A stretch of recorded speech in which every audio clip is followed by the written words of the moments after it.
What's up everyone, how are you all? Today we are back with another blazing Naruto story. What if Naruto seal broke at night and turned him into a beast of... If you enjoy this video then please like, share and do comment. And also check the description to original creator of this beautiful creation. So let us start the story. Hiruzen sighed heavily as he walked down the hall leading to the most well-guarded prison in the entirety of the Land of Fire. If he thought about it, then he would consider this the most secure facility in the entirety of the elemental nations. 50 Junin and 100 Chunin had been removed from the active duty roster so they could be assigned to this facility and make sure there would be no success or even a hint of possibility that there would be escape. Added to the fact there was only one entrance which he had just went through, with a solid 3 feet of steel acting as a door. Said door was housed inside the Anbu headquarters behind seals only he and Jiraiya could open without worry. I really should double everything Hiruzen sighed again through the nose. Carefully stepping onto the lift with the Chunin in charge of it, the Sandaime with his 5 Anbu guards began their descent together in the lift. Not a word was spoken amongst the 5 men, but even so, Hiruzen could see in the Chunin's eyes a sense of discomfort that grew as they were descended. With a small cough he brought attention to himself. Satoshi-kun. The Chunin started at the cough but straightened himself to reply. Hi Hokage-sama? You seem distraught. Care to give a reason? Satoshi made an audible gulp as his face showed his nervousness. He looked over the side of the lift and judged they had only gone about half of the quarter-mile drop before turning to his superior to answer. I really don't like being near him. No one does. It's a daily thing of drawing straws to see who'll even feed him. There's nothing odd that happens to suggest he'll attack, he's too well secured, but it's what we can't secure that makes everyone jumpy.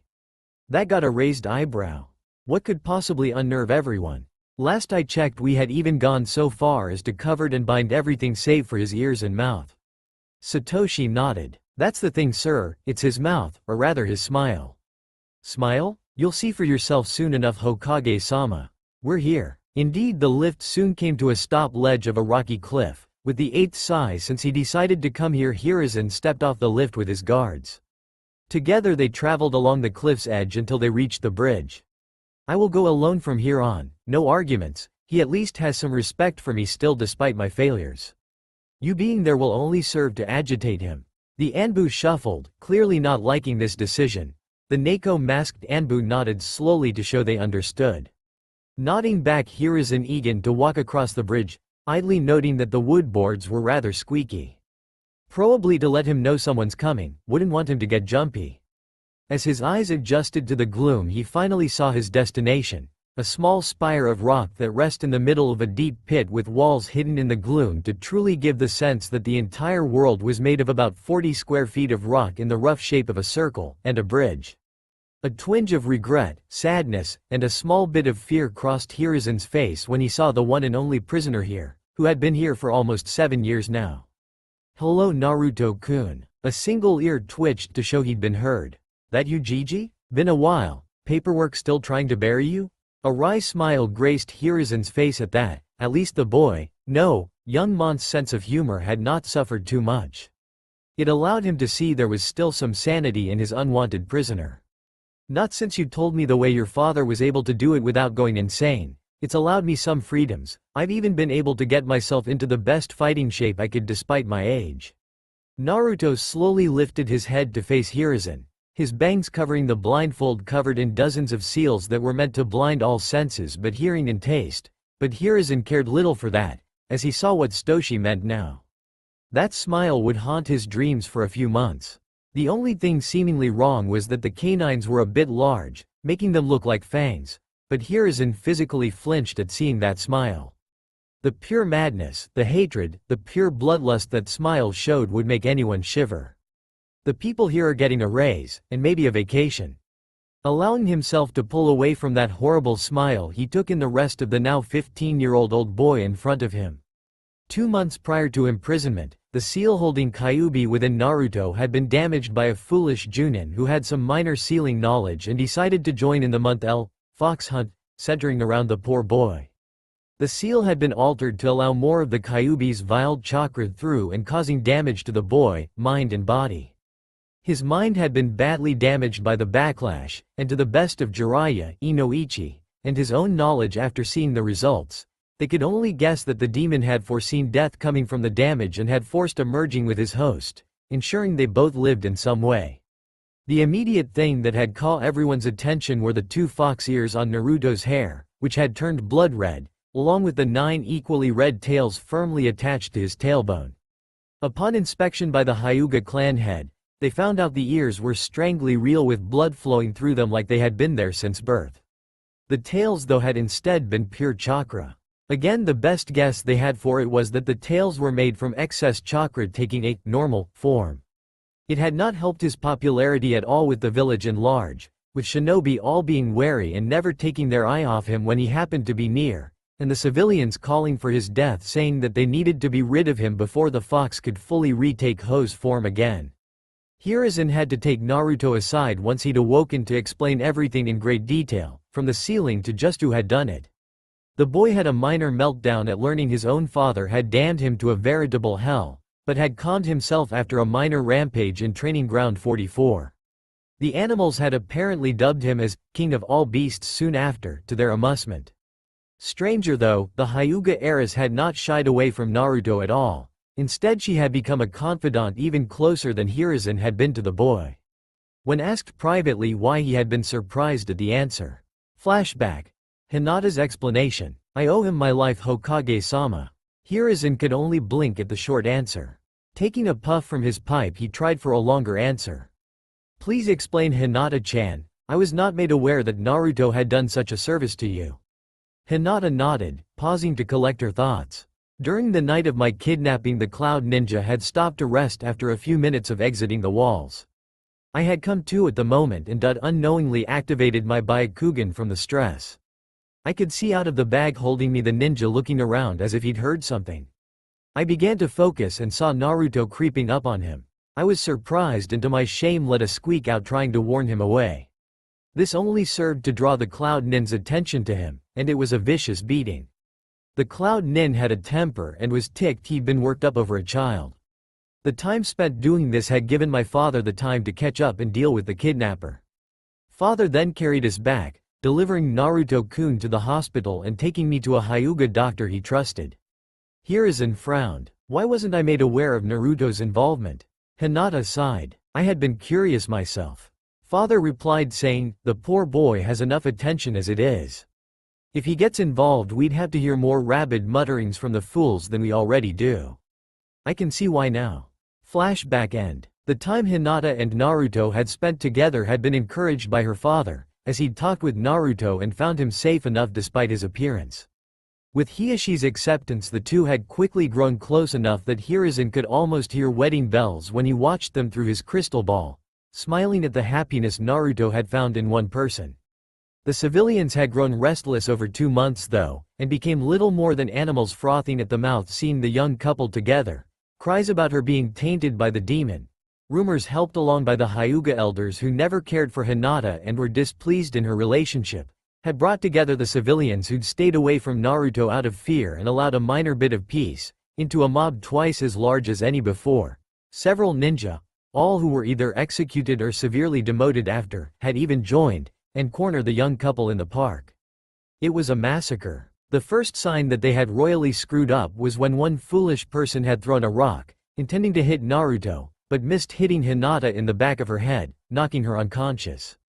The silence that followed would be what many commonly referred to as the calm before the storm, as Naruto had slowly turned to look at Hinata's prone form. Seeing one of 5 people in the entire village who'd acknowledged him, who had become truly precious to him that he'd say he'd even loved her, now laying there on the ground with blood dripping from her had caused something vital in Naruto's frail psyche to snap. The killing intent had blanketed the entire village. There had even been reports from his ninja in neighboring towns feeling it. When Hiruzen arrived, his more morbid humor had raised its ugly head. This park will never be clean again. Bodies, whole or torn, were everywhere. Only a handful of survivors were found, most of them not surviving the night.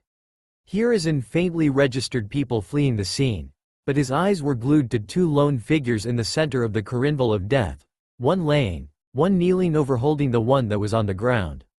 When he approached, caution and intuition telling him to come from the front, he clearly saw Naruto biting into Hinata's neck, before releasing her and throwing his head back in a blood-curdling roar.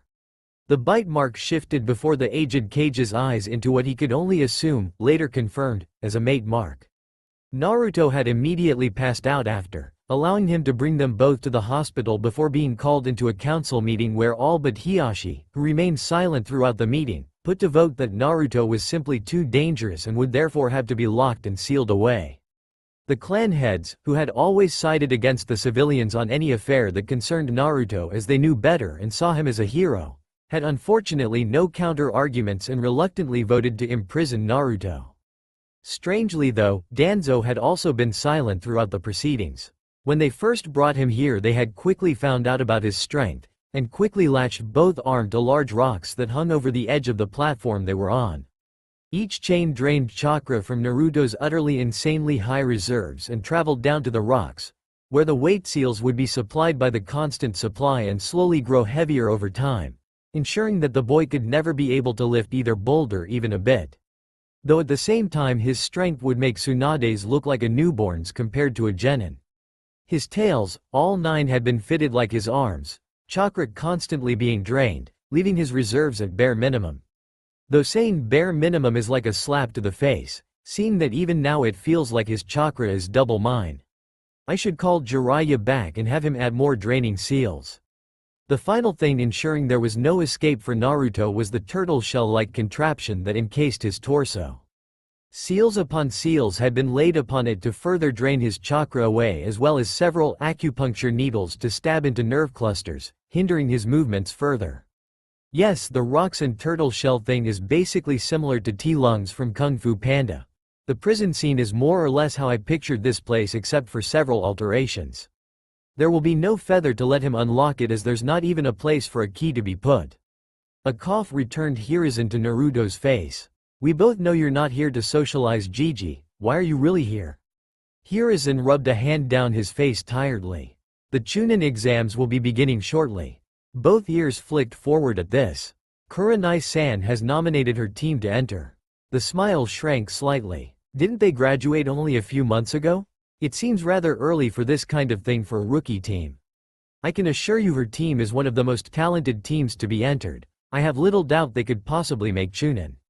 Even despite those problems? Hiruzen sighed. Naruto had made only 2 real demands when imprisoned. 1. Monthly to bi-monthly reports on Hinata, more often if she became ill or something important occurred like now. And 2. All males who could possibly seek her out for romantic purposes were to be kept away from her. Foxes were very protective of their mates. The first report had enraged Naruto to the point they had to add the turtle shell device to keep him from leaving. It had become apparent that a Hyuga elder had placed a memory suppressant on Hinata to remove him from her thoughts. The sealing had been done improperly and caused her to become shy and withdrawn, further earning her disgusted glares from the elders. Jiraiya had studied the seal and promptly killed the elder responsible for the abomination, and said the only way to remove it would be a powerful enough trigger from her sealed memories. Hiashi had kept her training at her previous level, hoping the tough regime would trigger her confidence and possibly remove the seal. No such luck could be had though, and the realization that Naruto himself could be the trigger crushed Hiashi's hopes for regaining his true daughter, as he couldn't take her there, and Naruto would never be brought out from the prison. This was issue 1. Issue 2 was one Inuzuka Kiba, who had quickly made Naruto's shit list as the dog-themed boy would constantly pester Hinata despite various warnings from his mother. Thankfully, a combined effort from Hiashi and Sume Inuzuka had kept Kiba from being able to tree anything past asking her out. Kurenai had respect from Naruto as she acted as surrogate mother to Hinata and had been one of the more constant deflectors of Kiba's advances. She'd been the reason he'd not been too angry at team placements after hearing Kiba and Hinata were together with Shino Aburame. Hiruzen was still trying to figure out what fool had placed them together and almost potentially causing a veritable shitstorm. Yes, Kurenai has said that Hinata seems to have gained some level of confidence and has gotten strong enough to fight Kiba equally in taijutsu, which she added has slowed down his asking for dates since he's found she's not as easy to push around and has focused back on his own training to get stronger than her again. The smile was larger now, but seemed to show more happiness. Good for her, she's getting some of that fire back. What will the exams consist of? The first exam is a written test to weed out cheaters as they try to steal answers from plants we have in there. Boring, she'll make it through. Next, the second part is a team versus team battle over scrolls. They must have 2 different scrolls to advance to the center tower. My kingdom, huh? Well, they'll recognize my queen, so they'll be safe from the wildlife. Hiruzen silently agreed. The wildlife would probably attack any other team just to stay away from her. If too many pass the second part, we will have preliminaries, one-on-one battles to remove the weaker genin who got through by chance. Naruto hummed in thought as his ears flicked around. Well, she'll do fine should she fight anyone from her generation save for the Teme and robot. Must you insist calling Sasuke and Sai that? The smile turned into a smirk. Make me Gigi. Hiruzen rolled his eyes. His sarcasm is good though. I should get Inoichi or Ibiki down here to judge his stability at some point. It seems better as of late. Anyway, the final part is a fighting tournament. Should she make it that far, she'd have several fights depending on how well she does. Naruto nodded in silence before the smile melted into a frown. Hiruzen's eye twitched. Why did that frown seem worse than that horrid smile? Gigi, I want your word that my Hinata-chan will not, under any circumstances in the preliminaries or finals, fight her cousin. You fear he'd harm her because of what happened? A nod. Yes, despite her recent growth and strength, she's not as good as him, and I know he'd be out for her blood. So I will give you incentive. Should they fight and he aims to kill her, I will not only know, but I will break free. No matter how many binds, seals and so on you place on me, I will tear them away, and destroy all in my path to find him and kill him. Am I understood, Sarutobi Hiruzen? Yes, I understand, Uzumaki Naruto. Good. The frown left and was replaced by the same grin again. Next time you visit, bring ramen from Nei-chan. I haven't had any since my last birthday. Hiruzen gave out a dry chuckle. Same old Naruto. It's nice to know you're still there despite everything. I'd still crave the food of the gods if I was batshit insane. Hiruzen smiled as he turned to leave. I'm sure you would. Better hurry back, old man. I can hear your desk creaking from that paperwork. Smartass. The ride up was less tense than the ride down. Satoshi noticeably calming the further away from Naruto they got until they reached the top. After entering the Anbu headquarters and a quick shunshin later, Hiruzen began to have anime tears fall comically from his eyes as his desk indeed was creaking from the sheer amount of paperwork in it. As his fingers crossed into his new favorite jutsu, he couldn't help but say, I'm too old for this shit. Shadow clone jutsu. Around a week had passed since the old man had visited him. Well, maybe, time was HRD to tell here. He only could guess based off the meals they fed him the days, but even then sometimes he'd wondered if the guards knew what day it was or if it was even night. He only had any real clarity time passed at all when the weekly shift change happened. A fresh batch to enjoy listening to as they squirm in fear when they brought him food. It never got old. It was probably less than a week. Satoshi had drawn the short stick again to feed him. To his joy, the old man had arranged for Ichiraku's ramen to make around 30 bowls worth of takeout and to be delivered for him. Someone even had the decency to ensure the delicacy had stayed hot to his glee. Satoshi had set down his 8th consecutive bowl down to grab his 9th. Really, these people had no urgency. He'd been done. Why now if they'd allow him to use his hands? Hell, even one hand would be enough, granted they held the bowl for him. His grin widened as he smelled the next morsel nearing his drooling mouth. He opened his mouth to receive that ambrosia from Earth. A pulse sounded in his head, followed by a searing pain in his arm. With a wet splat the noodles fell from his unclosed mouth, surprising his feeder. No, Satoshi wasn't happy. He'd had to feed the prisoner for the 5th time this week. As if that wasn't bad enough, he had to feed the beastly boy 30 damn bowls of ramen. He'd ask Lord Hokage next opportunity for a raise. The only saving grace is that the second the noodles touched the boy's mouth they disappeared, saving him some time and allowing, hopefully, a faster than anticipated meal. As he held out the first bite of the 9th bowl, he allowed his mind to idle for a moment, thinking back on his life and what he possibly could have done to deserve this post, when the sudden lack of slurping sounds had jarred him from thought to notice 2 very, very, very disturbing things. The first being a pile of noodles on the ground, something he was sure the boy found sacrilegious. The second, that damnable smile was gone, a look of mixed pain and disbelief replacing it. No, Satoshi knew something happened, but what? Something wrong, Uzumaki-san? He promised. What was that? He promised. Satoshi was then blasted back by the pure rage that radiated from the boy, making him skid back almost to the edge of the platform. Satoshi shook himself even as he fought down the urge to run and looked up at his charge. Only to pale at what he saw. Hiruzen cursed at the situation. There had indeed been a preliminary, as he had told Naruto, and he was damn sure he told the people in charge of selections to keep Hinata and Neji separated. Only to see that apparently they either thought he was kidding, or they were bribed into this. Either way, he was letting both Anko and Ibiki have their fun scraping the truth from those idiots' minds after this whole debacle ended. Back to the matter at hand, after giving a smiling Anko permission to torture the fools, he had to let the chosen matchup proceed. He couldn't make it seem as if he was showing favoritism to the young girl lest it be brought up later under scrutiny. He could only hope Neji had at least lessened his grudge against his cousin to make it a swift defeat with minimal damage. I need to stop getting my hopes up. I can feel it in my bones already.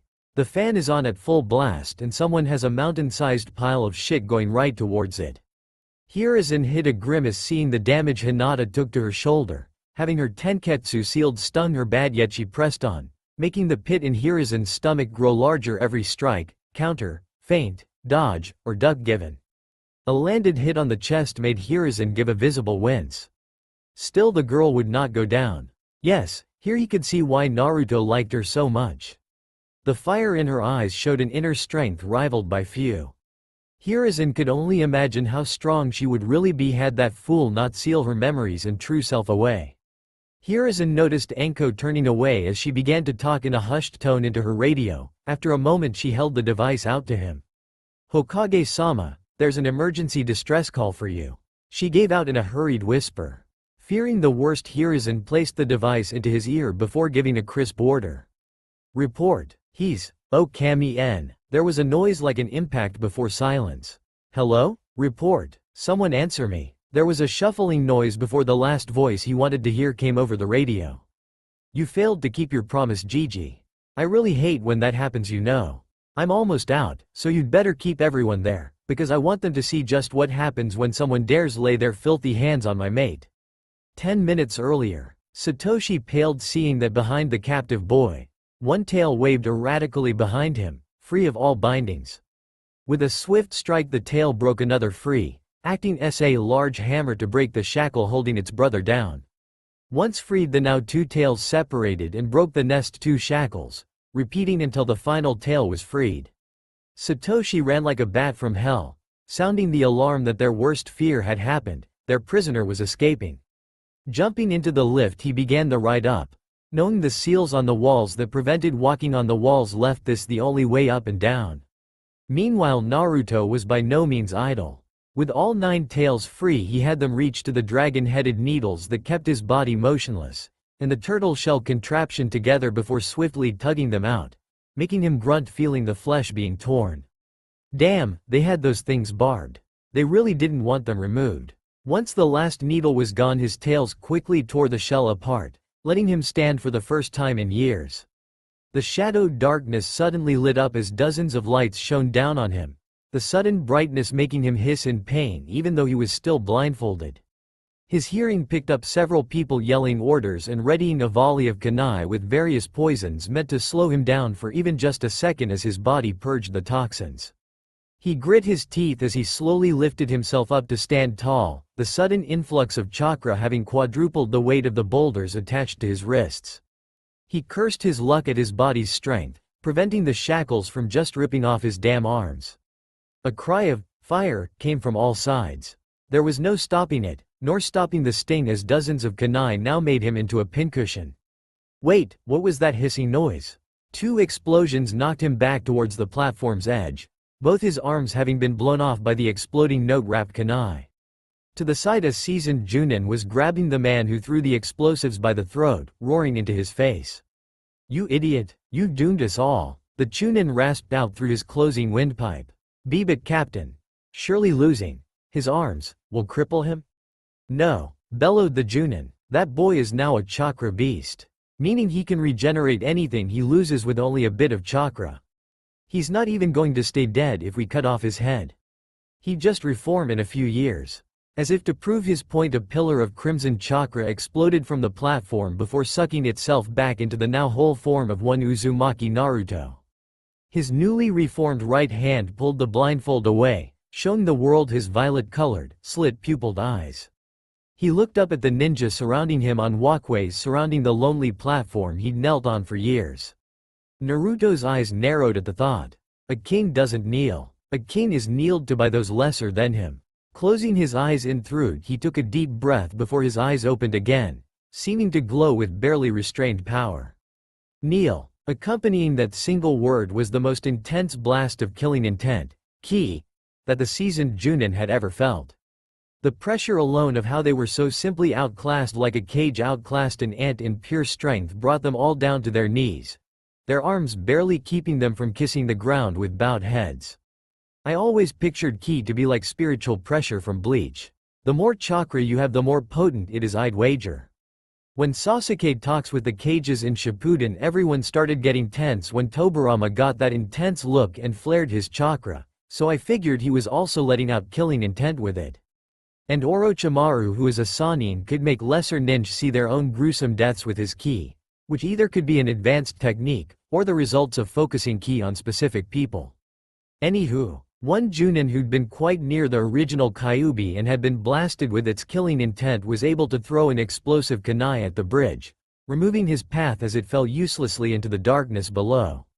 A sharp directed blast of ki was the Junin's reward, making him foam at the mouth as he slipped into unconsciousness.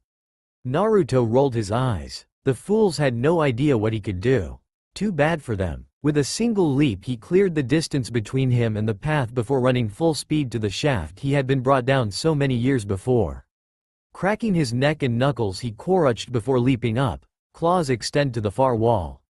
With almost practiced ease his claws sank into the stone before he slammed his tails first up the wall, securing his hold. With a growl he began to launch himself up and making another hold in the wall. Repeating this dozens of times before finally launching himself up and landing on the lift with a now shaking and currently pissing himself Satoshi.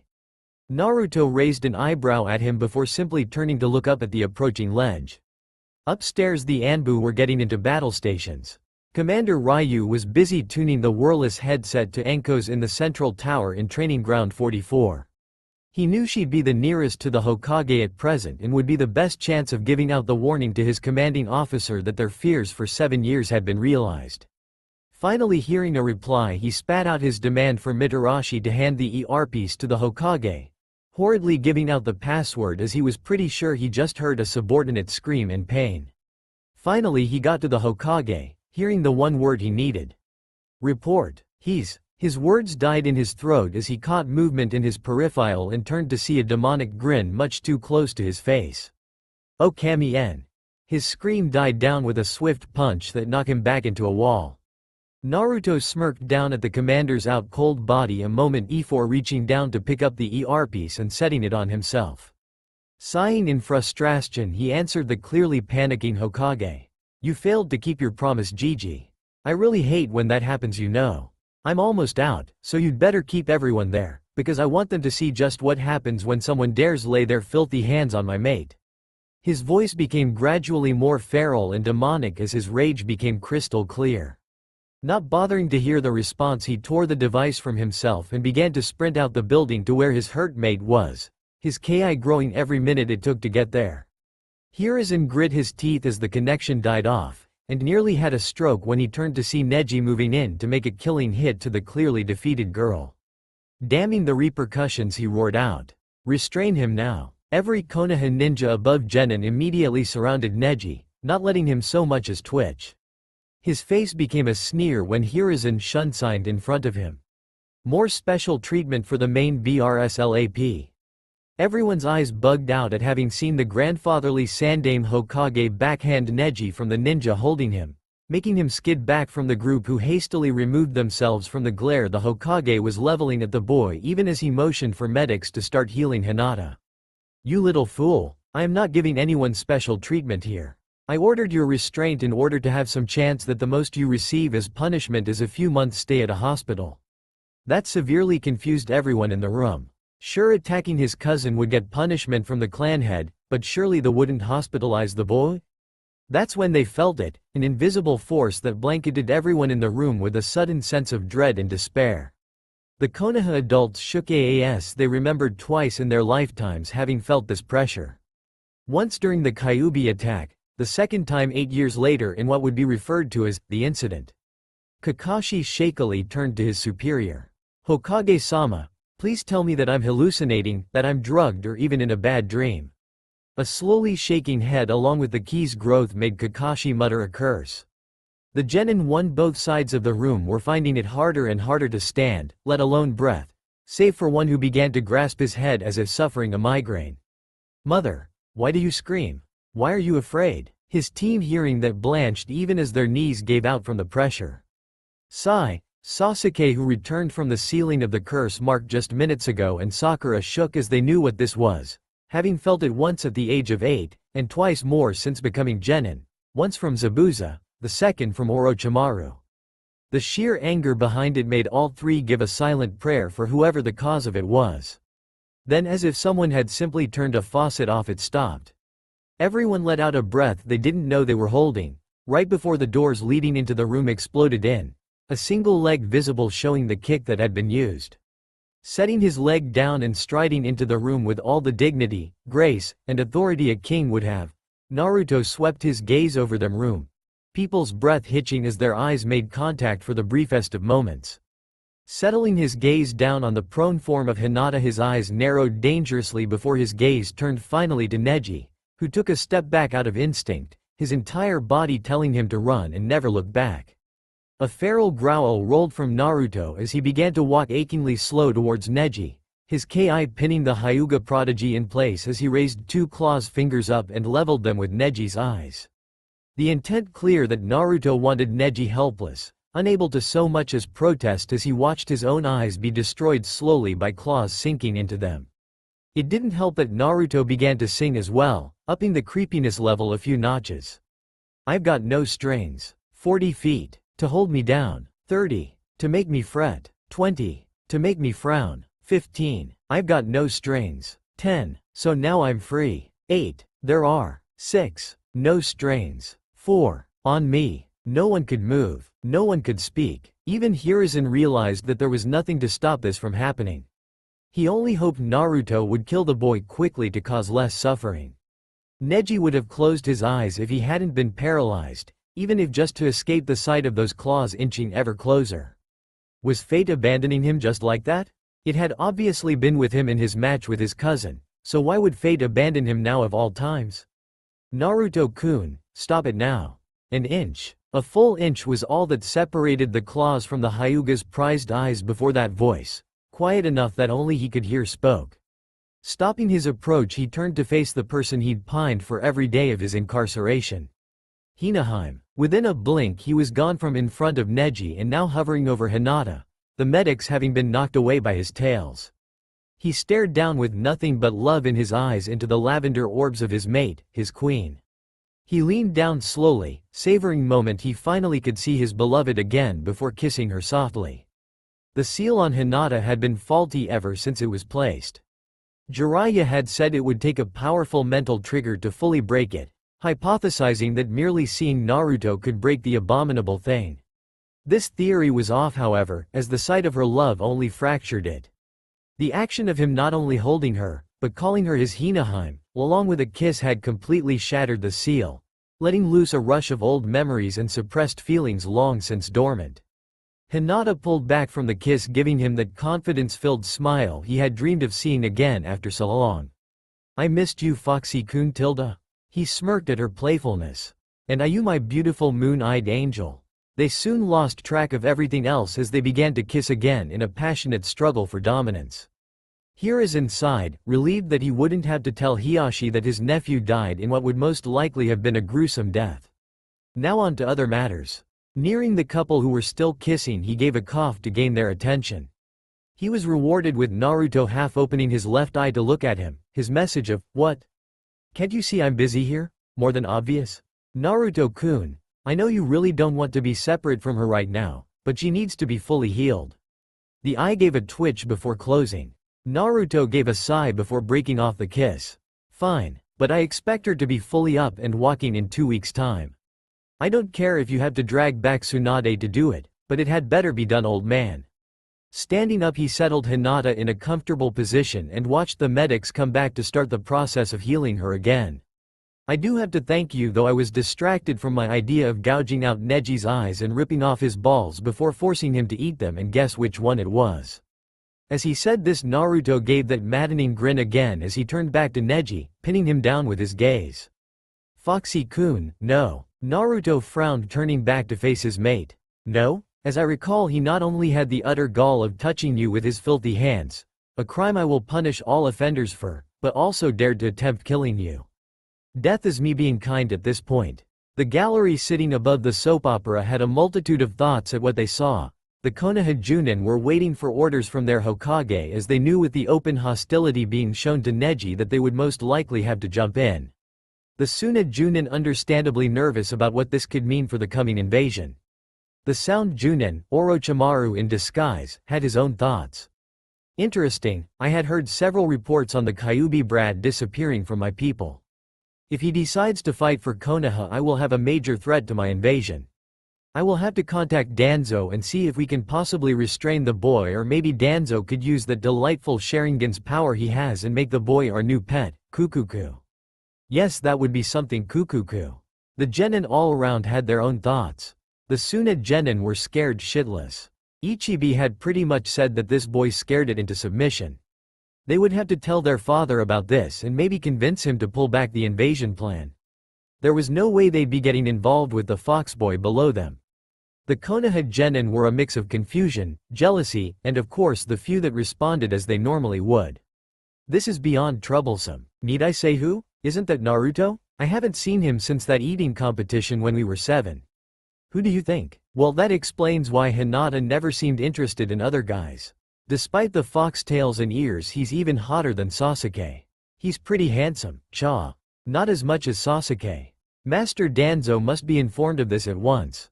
So this is the Kyuubi father mentioned. He said that he was out of reach since the Hokage locked him away. Well, now that the Uchiha clan's property is free, I'll just have to rein him in under my control, then I can finally kill him. My insects are saying not to go against the king. Why are they calling him that? This seems illogical. I'm kind of glad Lee isn't here now. He'd be yelling about the flames of youth, about this guy like there's no tomorrow. Back to the soap opera below. I know Foxy-kun, but I will not allow you to kill him. Naruto's eye twitched as he stared into those lavender eyes he loved so much. He turned to stare blankly at Neji, who tensed seeing that violet gaze on him once more. A moment passed as Naruto contemplated his mate's words. He turned back to face Hinata. Can I at least rip off his limbs? No, Foxy-kun. 2 limbs? You will not be ripping off any of his limbs, Foxy-kun. How about the idea I said before? No, I'd rather you never put that image in my head in the first place. How about mauling? I'm sure he'd survive? He has to be able to continue his shinobi career, Foxy-kun.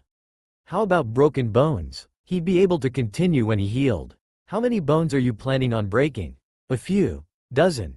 Maybe more. No. Fine, 2 dozen. No. Baker's dozen? No. 6. Final offer. Okay, but only 2 of those can be in his limbs. And none on his spine. The gallery above and the Hogue, who stood only a handful of feet away from this exchange, couldn't decide between sweat dropping at the conversation, or pray that Neji would be able to escape from being traumatized by what would be a brutal beating. Naruto nodded. He was actually happy with this. He'd honestly expected only being allowed to break an arm. Then again, this was the lioness he'd been pining for. He thought back to their first interaction. Flashback. Hinata was sitting by him, blushing from the closeness of her crush. Naruto frowned at her shyness. He couldn't allow this to continue on. Hinata. This has to stop.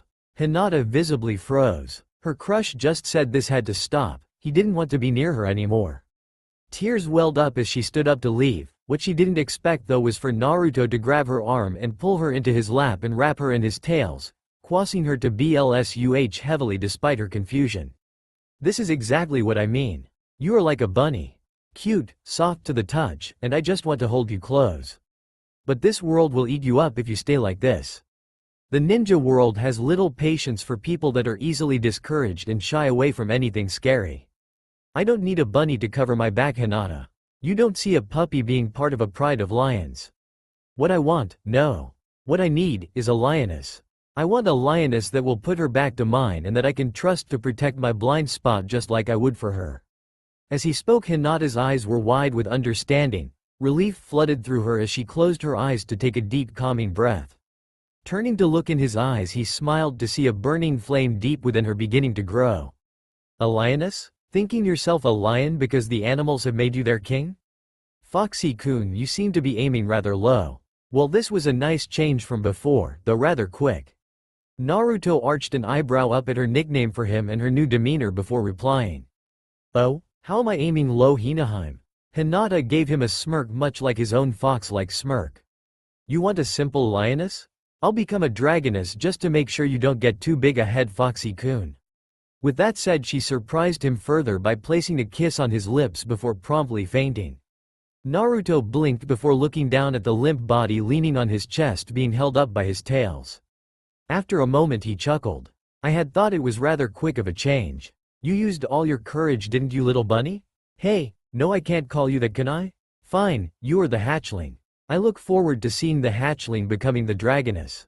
End flashback. He shook himself from the memory before turning to the Hokage. Gigi, after the preliminaries have ended, please call for a council meeting. There are a few things I will be announcing to the clan heads and the fools. Hiruzen raised an eyebrow at the odd request. Dare I ask why? Naruto shrugged. You could, but it'd be infinitely more entertaining to me that you didn't. Now, having looked around at everyone and taking a few guesses, I doubt you have more than a couple fights left. So those with whatever you have planned after will take maybe 30 minutes? Therefore I will ask you call the meeting to be made in 2 hours' time. Now, seeing as the medics have taken my dearest Hinaheim to the hospital, I will take my leave to inform my subjects that their true king is now free to rule them again. Without another word, Naruto turned back to the door he busted open and headed out. Before he crossed the threshold, he stopped and turned back to level Neji with a look he'd seen once from an Anbu who'd protected him before his merging and had allowed Naruto to see his face, and had used said look when he'd gotten irritated with Naruto ignoring him to play with his mask. Yamato's scary face. Neji visibly flinched at having the attention of the demon boy on him yet again. He'd been sweating bullets the entire conversation, where the only topic had been about how broken his body would be. Naruto spoke loud enough for everyone to hear. Neji-san, Hinata limited me to 6 broken bones, 2 of which will be in your limbs. I have chosen to break both your femurs, 2 ribs, your right jawbone, and the last one will be a surprise. Now you may think, okay, it'll happen all at once and then I'm fine. Wrong. You see, dear Hinata-chan has forgotten to limit what else I can do to you, leaving oh so many options for me to explore. My only limits are 6 broken bones, and you are able to continue being a ninja. Let's use one example of what will be happening to you. I will be breaking 1 rib, and then I will claw you mercilessly like Tora-chan, leaving a multitude of minutely bleeding cuts all over you. Take note that is 1 bone of 6, and take further note that I never specified when. This will be further punishment, as I will torture you mentally into paranoia, which is healthy in ninja, so it'll be within Hinaheim's limits. It'll start small. I'll just happen to show up when you're out on a walk or at a training field. I will just stay in your peripheral, just in the corner of those special eyes of yours. You'll begin to see random shadows in your most private moments that can't be explained by anything. You will see them anytime, anywhere. Your room, the bath, when you're with friends, they will be everywhere. The only time you'll see me like you do now is when I approach to give you your punishment. And please, do fight back. I want to laugh in your face as I make the current punishment worse. HMHMHMHH. Ahaha. Ahahahahahaha. The laugh he gave as he exited the building sent shivers up the spines of everyone. Even the disguised Orochimaru shivered at the laugh and the planned torture. The boy had imagination and apparently a flair for this type of thing.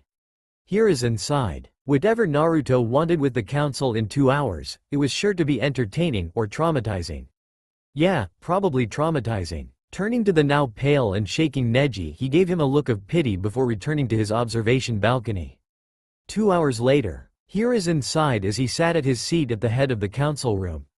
On his left sat the civilian council, headed by the Haruno matriarch Sukuna. Don't care if this is her actual name or not. No comments on it, please. They waste both our times. And on his right sat the various clan heads, with Danzo sitting in as representative to the nearly extinct Uchiha clan. On either side of him sat his two old teammates Kaharu and Hamaru acting as his personal advisors. Hiyashi, being the unofficial head of the Shinobi Council, asked the question on everyone's mind. If I may, Hokage-sama, for what reason has the council been summoned? I know we have a meeting scheduled in 2 days, so it seems odd that this one would be called now. Before Hiruzen could reply, the doors were knocked down by the bodies of the two Anbu who'd been standing outside as guards. Walking in with all the swagger one would imagine the king of pimps to have, Naruto had that eerie grin on as he waved his arms out in a flourish. Hello esteemed council. How are you all this fine and dandy day? I myself am fine, just broke out of the most secure prison ever, a few years before I planned by. Oh well. It's not like I couldn't have done it sooner, been able to leave for 4 years now. Really boring down there though. Oops, there I go rambling, it's been so long since I talked so much in one day. I'll have to thank you all for that later. Probably a series of pranks. Yes, nothing too bad. After all, one half was reluctant, so they get the minor pranks, the other half will of course be getting humiliated to being forced to flee out of shame. As Naruto continued his rambling and began talking about various ideas for his pranks, the council stared in shocked silence at the fact that the demon boy they had locked down more securely than the village during the war was standing there in front of them, talking about minor to horrifying pranks he was going to play on them all. The civilian council were a hair away from outright fainting, but in the recesses of their mind, the arrogance they gained over 15 years of undermining the Hokage's rulings was starting to reboot their minds and process that the demon brat had appeared in front of them. On the other side, the clan heads all had various looks of surprise or fear at hearing the pranks planned. Shikaku Nara had his eyes wide and mouth agape, all laziness forgotten. Sume Inuzuka, Inoichi Yamanaka, and Choza Akamichi had their jaws scraping the ground and eyes bugged out. Shibi Aburame showed no real reaction but was having the same problem as his son did 2 hours prior. Hiyashi, to his credit, kept a look of indifference on his face, though inwardly he was busy thinking hard about how he could use this to break Hinata free from the seal. Hiyashi personally was a bit happy Naruto was free, as he liked the boy and knew he was the reason that before the sealing, Hinata had shown tremendous growth in both skill and backbone. With him free, Hiyashi hoped to soon see his true daughter again. Danzo, like Hiyashi, kept his stoic face, though inwardly he was cackling at the chance to finally having a chance to control Kyuubi for his own plans. Hiruzen had kept the prison so tightly locked and had screened all the ninja being used as guards so well that he hadn't even attempted to sneak in a root agent for fear he'd be caught in the screening and then Danzo would be under heavy scrutiny. And for the Aburame, I'm considering putting up fly paper over everything in their compound. But enough about the pain and humiliation I will put you all through. The reason I asked the Sandame here to call this meeting is to make you all aware that there will be several things happening. Firstly, in the final part of the Chunin exams, Neji will be facing me in the first match. Next, I will be getting my house and inheritance. Naruto would have continued had a rather fat and pompous-looking civilian not finally broken from his shock and stood up to shout. How dare you, demon? You dare come here and make demands of the council? Naruto fixed a blank look at the civilian, before walking towards him. No. Every no was accompanied by a step until he was face to face with the man before beginning to repeatedly slap the man's face left and right, each slap accompanied by a no. No, he began to slap faster. No.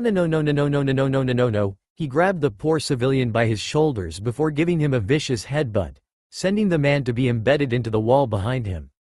No, Naruto sneered at the man. Fools who think they have power that they don't make demands. I, on the other hand, am king. I have the power here. What I have instead of demands are expectations. And the expectations will be met. Do you understand, you arrogant little shit? Naruto paused a moment and thought.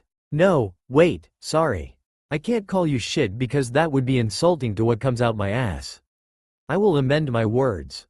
Ahem, do you understand, you arrogant bacteria that survives in my shit? At this the dam broke and Sume began to laugh while rolling on the floor. Choza guffawed loudly, Shikaku sighed with a smirk. The rest chuckled softly, even Hiyashi and Shibi gave tiny smirks. Naruto returned to his original spot before sweeping them all in his gaze. The civilians had looks of pure fear now, none daring to speak out lest he repeat his performance with the previous outburst. The clan heads were showing amusement or still laughing. His eyes narrowed on Danzo a moment as he sensed something vile from the man before looking at the two advisors. Deeming them too unimportant to care about, he focused back on the Hokage, who seemed to be trying to suppress a smirk while giving a serious look. Coughing into his fist, trying to restore some semblance of order, Hiruzen spoke out. Now that the outburst has been quieted, can you please repeat your expectations? Naruto nodded before straightening his trench coat. Hiruzen blinked. Trench coat? Mentally shaking himself, he took a hard look at the Hanyu in front of him. Naruto had grown to 5 feet 9 inches in the prison, not that anyone would know, making him reasonably tall. His red hair, much like his mother's was, looked similar to his father's style. The clothes that certainly hadn't been worn in Training Ground 44 was new. Where the hell did he get them? Naruto's new look was a dark blue trench coat over a mesh shirt and black cargo pants. Focusing on the pants, Hiruzen frowned. Something was off here. Wait, before that, Naruto, where are your tails? Naruto smirked darkly. Why whatever could you mean? What tails are you speaking of? Hiruzen sighed in annoyance. No games, Naruto. You had tails last week when we spoke, and when you showed up at the tower earlier, and now your tails are gone. Why? Naruto raised an eyebrow. You're getting old. You only just noticed I haven't had my tails out since I escaped? Hiruzen's eye twitched. Naruto chuckled again. My body and everything about it has been comprised by mixing together the traits of a regular Uzumaki body and a Biju's body. Biju are creatures made from sentient masses of chakra, and an Uzumaki have incredibly dense chakra. Mix those two together and you have the Uzumaki density, making the Biju chakra able to do things it couldn't before. For instance, my tails. They were confirmed to be solid chakra, unlike my ears. So is it too hard to imagine that I could simply recall my chakra back into my body? Everyone's eyes widened at that. Shikaku asked, is that how you escaped? Quote. Naruto smirked wider, almost splitting his face in half. Yes, and no. But that doesn't matter right now. Ahem, so for my expectations, I will be facing Neji in the finals. I will have the keys to my house given to me. I will kill any fool that tries something with me. I will have 40 or 50 bowls of Ichiraku ramen. I will take a piss on the man currently glued to the wall while he's in the hospital. Naruto-kun, you're rambling. Hiruzen tried to veer him away from thoughts like the last one. Naruto shook his head. No, I stated 2 expectations and then was listing things that will happen. Ah, though you reminded me of something. Inuzuka-san, Sume wasn't entirely comfortable with the way he singled her out all of a sudden. Yaga? Uzumaki-san? Later on around 6 or so I will coming by to talk with you in private about something involving your son that quite frankly disturbs me.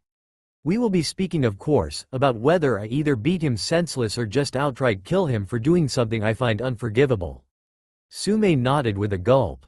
Kuromaru had been muttering this entire time about Naruto being a king, and warning her not to backtalk or be disrespectful to him. Good. Now Hiyashi Dono, I will be coming to see you around 8 for a private chat with you about various things. Like whether I let any of the Hyuga elders see tomorrow or if they will be allowed to write out their wills. I've been denied one particular thing with your nephew, so I may need to do that with an elder. I really am curious about how long it would take to beat someone to death with their own leg. Naruto didn't even acknowledge the nod of confirmation as he began walking out of the room, rambling on in a low voice on various atrocities the Hyuga elders would be subjected to. Not even bothering to go around the 2 Anbu and instead opting to step on them as he left. Hiruzen sighed, pinching the bridge of his nose. As amusing as it had been, he knew this was going to be a major headache later on. Deciding he had enough for the day, and seeing the 2 Anbus stirring and groaning as they woke up from their forced nap, he spoke up. Meeting adjourned until our next one in 2 days. Anbu, take that man currently in the wall to the hospital, and tell the nurses to check every hour for wet spots on him. I really should have planned those visits for earlier. Naruto sat on a bench in the deserted park. Why was it deserted? Simply because this was the same park he'd massacred those people when they dared harm his mate. Giving a soft chuckle, he flicked his ear act to catch the whispers of 3 children who'd been following him for the past hour. He was fairly impressed with their dedication to following him, though the brats really could stand to have been more discreet. Not that it mattered, His sensing abilities would find even the most seasoned of Junin. After all, even the most hardened or conditioned ninja made sounds that his fox ears would easily pick up. Like say, a heartbeat. He tuned in to their conversation. "Kono-kun, you sure this is the guy your Grabs told you about? The supposed strongest in the world? He really doesn't look like much. Red hair, animal ears, violet eyes. Matches the description you gave us. But I agree with Miyogi-san, he doesn't really seem like he'd be undisputed king of beasts. I'm telling you guys it's him. Though I don't see the tales Grabs mentioned, so I am a bit skeptic myself, but there's no one else I've ever seen in the village that even closely matches the guy Grabs told me about. This guy is either him or his twin brother. Well, he's not my brother per se." 3 strangled yelps sounded behind him as his clone dragged all 3 of the 11-year-olds out to where he could see them. He really should thank his father for putting that imprint of his soul into the seal. It gave him so many useful jutsu when he, his mother, his father, and Kyuubi all merged. Though he did gain their memories, it still hurt to know he'd never get a real chance to talk with them, or just a piece of them as it were. And slug his dad for sealing Kyuubi into him. Yeah, that would settle some issues. One good punch in the kisser. Well, the various jutsu made up for quite a bit. And with his mindscape and seal merger, he was giving plenty of time to not only shuffle through the memories but give those various techniques a try. Even learning that the shadow clone had been a massive boon as he'd taken to creating his own once he'd mastered the jutsu his parents had and the two-tailed beast techniques the Kyuubi used. Shaking himself from thought, he looked down at the 3 kids. "You 3 have been following me ever since I passed the dango shop. Care to say why?" The boy with the ridiculously long scarf stood up. "My name is Konohamaru, this is Udon and Miyogi. We followed you because you looked like the guy Grabs told me about." Arching an eyebrow at the bold boy, Naruto asked, "And pray tell, who is your Grabs?" Konohamaru huffed. "My Gigi is the Sandame Hokage." "And?" Konohamaru and company blinked. "Huh? What do you mean, and?" A finger flick to the forehead was his only answer. Granted, he flew a dozen feet from the finger flick. Details. "Kono-san, kun," yelled out the 2 kids left standing, shocked seeing their friend treated little more than a fly. Naruto wagged the finger he just used. "Don't act arrogant with me, kid. You are a baby chimp compared to your grandfather who is a silverback. And to me he has his own place compared to me. Below me of course, but then again everyone but the gods themselves are below me. So don't get full of yourself because a relative of yours is famous." Konohamaru rubbed the slightly bleeding mark on his forehead as he looked at the older boy who still sat there with a smirk. "He's different, and that's what I need." Dusting himself off, the boy stood and walked until he was 6 feet from Naruto before bowing with as much respect he could muster for the older boy who looked confused at the gesture. "Teach us please." "Huh?" was the intelligent answer that Naruto gave. Udon sucked in the snot that seemed to permanently hang from his nose before answering for the still kneeling Konohamaru. "He wants you to teach us, sir. As the Hokage's grandson, he tends to get the same treatment from everyone trying to get in good favor with the Sandame. Basically suck-ups. With me and Miyogi-san his best friends, it somewhat bleeds over to us as well. With you being the only person who seemingly doesn't care about his relations to the Hokage, we see you as possibly the only person capable of really teaching us." With the explanation over, the 2 standing children now also kneeled on either side of Konohamaru before they all chorused out, "Please teach us, boss." Naruto stared blankly at the 3 kneeled before him. This wasn't in any plan of his, yet. Looking at the leader of the trio, he couldn't help but see some similarities between them. The drive he had before the merging to be seen for his true self, the courage to face on any challenge. Perhaps a small test would be in order. And so in silence they all stayed, him sitting there with a blank look as they stayed kneeled. 10 minutes passed before Konohamaru, too used to getting things almost immediately, finally ran out of patience and stood up glaring at the older boy. Well, a blank look was all he received, not even an eyebrow twitch. Several tick marks appeared on the younger boy's head at the impassive face that gave no indication that he was even breathing. Konohamaru, finally losing his temper, leapt with a fist cocked back ready to slug the older boy before an ungodly pressure slammed him into the ground. His breathing labored as he could only stare up at the now standing Naruto, who had a look of absolute rage on his face now. "You forget yourself in front of your betters, boy. I could kill you here and now, and you know what? I wouldn't be punished more than a bit of guilt for giving the old man a bit of sadness at your death. Such is the power I have, the power of a king.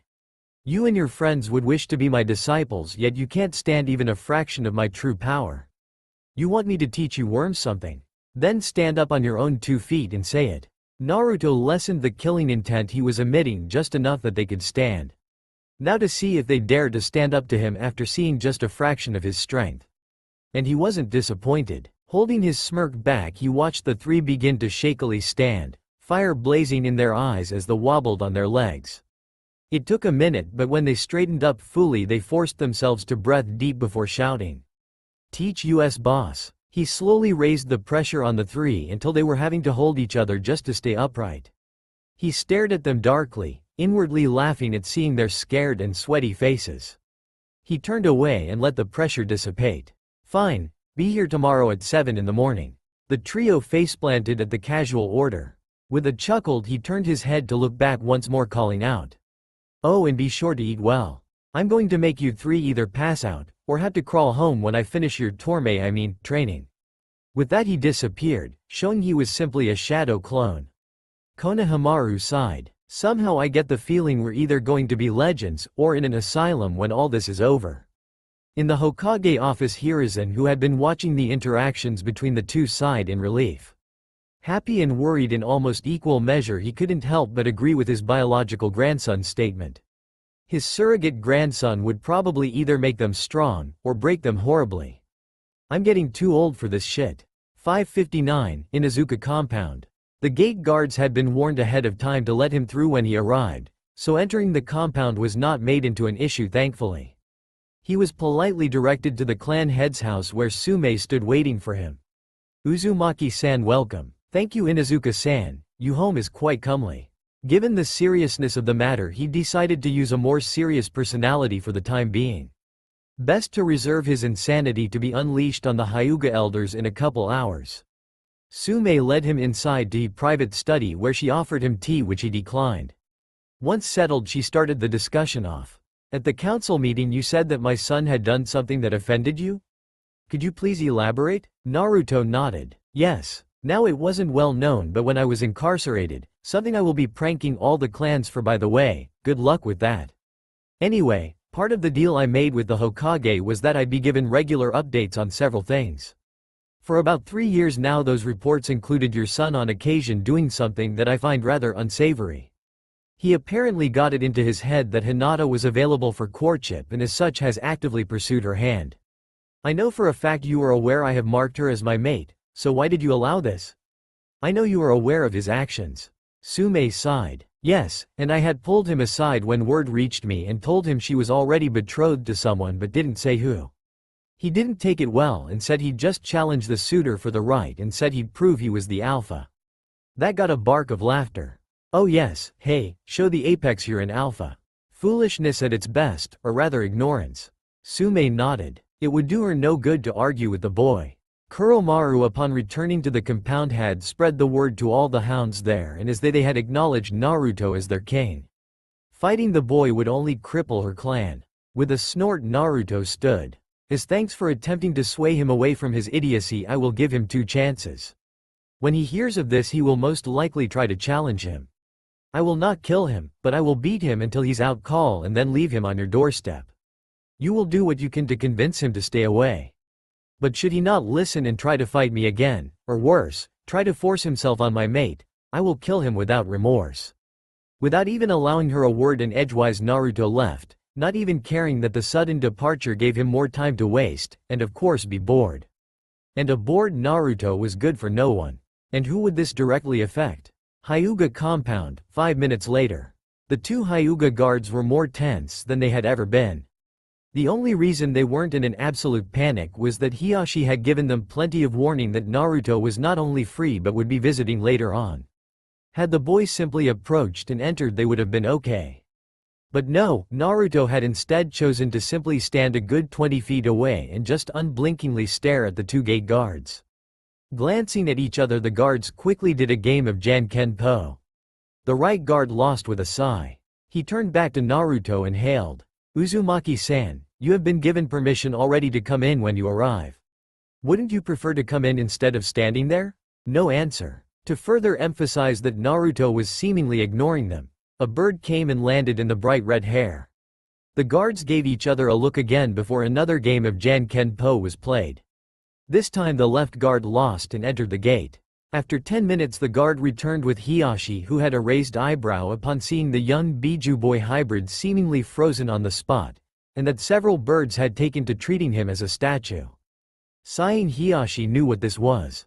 Naruto-san, I know your tick about verbal promises, so I would suggest going to check on my daughter. I have been informed she's been placed in room number 329. I would suggest you go see her and make sure she's being given proper treatment. Almost instantly Naruto smiled widely. Ever the voice of reason, I see where Hinaheim gets it from.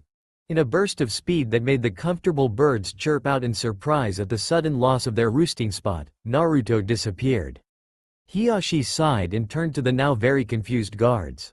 Naruto is strange like this even before he was jailed. When he'd make a verbal promise or a statement like, I'll be there around 8 feet, such as this instance, if he happens to be more than 10 minutes early or if his actions seem to deviate too far from his stated goal or action, he does what he can to change that. I saw it happen once when Hinata said he would visit and bring a dozen flowers. 4 hours later he showed up dirty and smelly but had a dozen wild flowers. As it happened, the Yamanaka flower shop had been closed early because the clan head's daughter got food poisoning and so they had to leave. The boy had ended up having to search for the flowers himself. The reason I say this is because in the future I can see this sort of thing happening every so often. If such a thing happens, it's best to suggest something like I did that will allow him to complete his statement to his own appreciation and not end up causing you or other guards discomfort like he just was. Be sure to tell the others on guard duty this. Oh, and be sure to expect him around 7:50. He'll want in at that point. Tell him that I have called a meeting for the elders at exactly 8, and that he will find me in my study before then. Getting nods from the guards, Hiyashi swept back into his compound with a smirk. Soon the cancer of the Elder Council will be removed. Sorry father, but you lost any hope of surviving this when you ordered my daughter to be sealed. Going to his study he passed by a visibly nervous Neji. Hiyashi sighed, he couldn't punish the boy for his attempt at killing Hinata. Not with what Naruto had planned for the poor lad. When the Hokage had informed him of what Naruto had said, Hiyashi had flinched with sympathy. It would have been simpler to just use the cage bird seal to give Neji pain until he fainted than what Naruto possibly had planned. He had no doubt that Neji had used his Byakugan and seen Naruto just staring outside the gate. At this point Hiyashi was also sure that Naruto had somehow known Neji was looking and had stared at him, seeing as he had been seeming to stare through the two guards. Hiyashi continued to his study and returned to the damnable pile of paperwork on his desk. This was the reason no clan had ever really wanted to be Hokage. They already knew about the horrifying thing that was paperwork, and they also knew that the Hokage had at least 5 times the amount any clan head did at any given time. Well, not anymore. In his last couple visits to give the Sandaime an update on Hinata, he'd noticed the dramatically reduced pile of paperwork and the general smugness the older ninja had. He wasn't sure of it, but he had suspicion that Naruto had told him his father's secret of defeating paperwork. Yes, Hiyashi and the clan heads knew exactly who Naruto was and as such had no real dislike of him. Hell, Hiyashi had been Minato's teammate along with Kushina, and Sume and Hiyashi's own wife had been very close friends with Kushina. It didn't even take his all-seeing eyes to see who the boy's father and mother had been. Shaking himself from those thoughts, Hiyashi began to think of a way he could possibly convince Naruto to divulge the secret. Maybe pay for an official wedding ceremony for him and Hinata? He was sure Hinata would convince Naruto to make it, humanly, official, despite the fact Naruto had pretty much placed an irremovable mark on her that tied them together for life. 7:51. A knock on the door made Hiyashi flick his eyes to the clock before giving a slight smirk before turning to the door. Please, come in Naruto-san. A happily smiling Naruto opened and entered the study. I must thank you for that, Hiyashi. Seeing my precious Heim cheered me right up. I was also able to make sure the doctors and nurses had all the right incentives to make sure she'd be right as rain quick as possible. Hiyashi raised an ever-regal eyebrow. Dare I ask? Oh, I simply said that each day they passed my given deadline I would fill 2 rooms up and deliver 2 very fresh corpses, each with injuries and deaths that can only be described as lethally humorous. Humorous to you or them? Naruto chuckled darkly at that. You know, they asked that exact question. My reply simply was, you really don't want to know, and you'd probably learn something about yourself if you do learn. Hiyashi sighed, rubbing his temple to stop the incoming headache as he looked up to the clock. We should go, the meeting is in 3 minutes. With a smirk, Naruto raised his hand to stop Hiyashi from standing. I'll go by myself. Just send a doctor.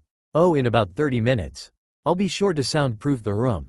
Wouldn't want anyone barging in to defend the oh-so-honorable Council of Elders. Hiyashi frowned. And what stops them from simply running before you can stop them? Or gaining entrance without resorting to the method you used today at the council meeting today? I'd rather you not injuring more of my clan than you already have planned. With a devious and dark smile, Naruto shifted into an exact lookalike of Hiyashi, though still having an evil smirk in place. Hiyashi's eyes widened. Naruto had morphed into his likeness, sure. Easy enough for any competent genin, but the method had for a moment made Naruto look like a bluish blob in a humanoid shape. How? The pseudo Hiyashi shrugged. It's like my clothes. I'm using Biju level chakra with Uzumaki density. I can make my chakra into anything from clothes, to items, to even make a disguise. Now you sit there and finish that endless stream of papers while I go remove a few stains. And be sure to send a doctor in 30 minutes. Without another word, the Hiyashi double had swept out in a regal flourish that made the real Hiyashi blink. Is that really how I look when I leave like that? Naruto had to bring out all the nobility of his stature to keep the face of a stoic Hyuga clan head from cracking as he neared the elders who knew not the horrors they soon faced. Upon entering the room, he swept his gaze over the 5 elders. Good, no one was missing. Hiyashi's father spoke up first. What have you called this meeting for, Hiyashi? Naruto had to bite his tongue to hold in the maniacal cackle in his soul as he shut the door behind him, 2 seals shining under his hand. Thank you, mother and father, for your knowledge on sealing techniques. With the silencing and locking seal in place, he allowed a feral grin to grow on his face as he turned to the elders that raised eyebrows at the grin. It's simple, honored council, you've all been called here to die. That caused the elders to stand immediately in their revered Jukin stances even as Hiyashi's father roared out. Hiyashi, have you gone mad? As Naruto shifted back into his normal form, he chuckled darkly before bursting out into the cackle he'd been holding back before simply saying, Of course I have. 20 minutes later. Oh, we've made terrible mistakes, Naruto-sama. Please forgive us. It seems rather late for this. Surely I can gain your forgiveness in some way? I really don't think that's possible given the circumstances. Whatever could you mean? Well, you do seem to be missing your body. Indeed, after the first 10 minutes of a scene that could be described with various words such as bloody, or vomit-inducing, hilariously horrifying. And of course, that was actually possible? I thought that was a myth. Naruto was now using the head of Hiyashi's father as a puppet so he could converse with the now dead man. The bodies were now so torn and mixed around it was impossible to tell where one body started and ended. Well, it's not like Hiyashi needed this room anytime soon. Sighing as he'd finished rather quickly and the head puppet now bored him, he needed something to occupy him for another few minutes. Sensing an approaching chakra's signature, he smiled darkly as he went to the door and yanked it open to reveal Neji, who had started at the sudden action, and after registering the now bloody Naruto as being the one to do it. Hiyashi started as he suddenly heard a high-pitched and definitely girly scream come from down the hall. Turning back to his desk, he kept himself busy, deliberately ignoring the sudden scream. I don't want to know right now. I'm damn sure it's related to Naruto somehow. Whoever gave that scream either saw him bloody or saw the room, and I know he wouldn't act so sloppily. Swallowing the nerves down, he summoned a doctor before confusing the woman by telling her to gather all of the family doctors and to document everything they found in the council room and to turn in a report the next morning. Deciding it best not to argue, she had quickly left to do her given assignment, hoping it was short and simple so she could rest for the night. Poor blissfully ignorant woman. Hiyashi quickly decided it was time for bed after the doctor left. He quickly informed his guards outside his bedroom that if any of the family doctors came, they were to be told that everything would have to wait until morning. No exceptions. Naruto was now skipping happily on his way home, reflecting the day as a whole. Yes, this has been a very good day. Naruto shifted in his bed at exactly 6 in the morning. His parents had developed extraordinary skills over time, one including being able to wake at a predetermined time thanks to their inner clock. Thanks to the merge, Naruto had been able to absorb that skill as well, and now that he was free he could actually use it. The transition from the prison's time schedule to normal time was rather simple. Ah, the wonders of being me. Stretching himself out, he sat up on what previously was his parents' bed, now his and his mates when she would finally join his side. Speaking of which, a small spider crawled hastily onto his shoulder, gaining his attention. Ah, hello there, are you the new queen of spiders? His advanced hearing could easily pick up the minute noise the spider made from being this close.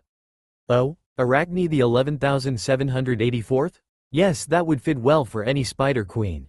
I am still amused at your kingdom selection methods though. One would think the larger species of spiders would host the queen. But no, you decide by the lethality of your venom. Naruto nodded to himself as he recalled the time when after his temper tantrum in the Forest of Death that he'd been declared king by this spider's predecessor. Flashback. Naruto growled as he sat on the bodies of several tigers, each easily the size of a small house. He slowly looked around to see the result of his anger as various species of animals had been beaten within an inch of their various lives. It seemed the only real escapees to his wrath were the water-based animals who couldn't join in. Impressive, King of Foxes. Naruto tensed and whirled around, teeth bared in a snarl, and claws out ready to kill the being who got near, only to blink in confusion at the lack of anyone in sight. On your shoulder, young king. Naruto looked at his left shoulder before turning to his right to see a small spider standing unnaturally still on his shoulder. Naruto raised an eyebrow. Okay, I'm pretty sure it's hard to get me in a genjutsu at this point, but a talking spider? That's the worst attempt I've ever seen. Shockingly, the spider crossed its front two legs as if offended. Oi, I'm just as real as you are. And really? I've been talking all my life, as do all animals. Naruto went deadpan. Oh please, please, please, say that I can now communicate with animals because of merging with the damn fox. See if I don't just level this forest. Naruto was damn sure he just saw the spider roll all 8 eyes. No, young king, it has to do with your new achievement. Naruto could only roll his eyes. And what would that be? Did I enter some game world and get the achievement, one with nature, by beating these guys senseless? He stomped his foot down on the largest tiger's head to make a point. The spider shook its tiny head in amusement. No, young king, you have fulfilled the requirements set by Kami to become the true king. Naruto frowned before closing his eyes to focus himself and calm his rage to allow clearer thought. You've been saying king this and king that. What are you talking about? The spider settled itself down. When you're merging, you said? When you merged with the former king of all foxes, you became his successor for the title. Follow so far? Naruto scratched his cheek in thought. He recalled vaguely from the fox's shifting memories that title coming up a few times. He nodded slowly. The spider continued. Good, now as king of any animal type you gain automatic understanding of all your subjects. Meaning that any fox you'd have met would be able to converse like you would any human. Still with me? Naruto slowly nodded. He could find some vague sense in being able to understand foxes in general, being the new Kyuubi no Kitsune incarnate.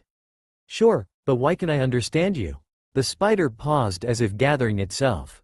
That is an ancient tale for all of beasts, including humans, summons and the mighty Biju. The tale begins with all life in the beginning, where Kami introduced the beasts to the world. The original beasts became kings and queens of their respective domains, with the Jubi being the true king of all.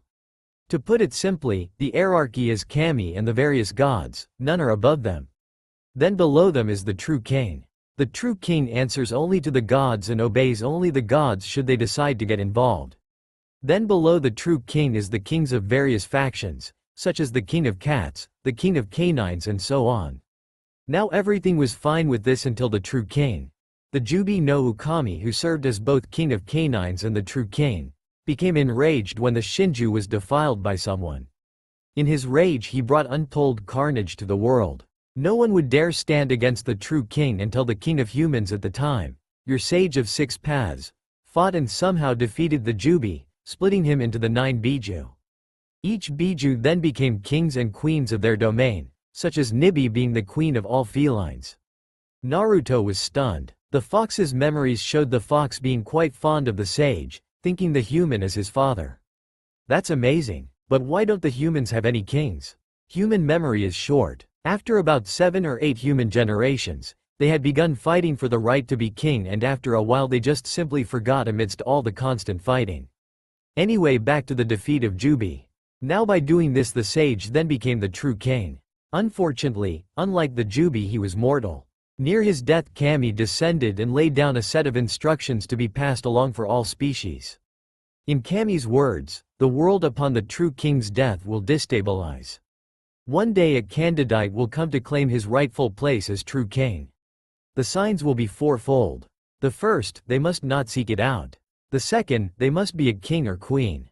The third, they must defeat 7 monarchies and gain the support of at least a dozen others.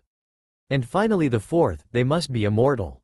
Nani? The spider chuckled. Indeed, by sheer luck you completed 3 of the requirements by pure chance, and the fourth one involving combat and allegiance is half done. The spider pointed a leg out to the defeated pack of wolves. The largest one laying by the pile easily the size of the giant tigers. That one is the king of canines, and if you look carefully around you'll notice that around you are larger or stronger looking creatures of various species. The only species here without their leader are the tigers, as the Nibi is still sealed. Naruto frowned. 2 things. You mentioned summons, where do they fit in? The spider hummed and thought. Summons are a bit different. They are led by their sages, and sages are higher than the kings. But no summon has a king, but the true king. Summons are the true king's knights. No, let me expand on that a moment. To the true king, the faction kings are like commanding generals who control their factions to the king's satisfaction, and the summons are the fighting generals who go to battle at the head of the troops. Anyway, what's the other? Okay, the second is this. Why am I able to hear anything of this? Fantastic as all this is, it doesn't explain how I'm conversing with you. Oh, that's simple, like how a king can understand their own faction fully. The true king can understand all of those under him. Come again? The spider again rolled its eyes. I mean, you are the true king, so you understand all animals. Naruto blinked. Wait, I didn't complete all 4 objectives. I don't have any allegiances from any other rulers. That got a chuckle from the spider. Oh, you do actually. I, Arachne the 11,779th, queen of all spiders, hereby announce my allegiance, as well as the allegiance of the avian and aquatic kings and queens residing in the forest of death, to the king of foxes, now true king of all beasts, Uzumaki Naruto. Hail, hail! Naruto snapped his head up at the loud call to see the branches above him laden with hundreds of birds. A large eagle opened massive wings and called out, "Take to the skies, my brethren, go and spread to the world that we have our true king with us once more."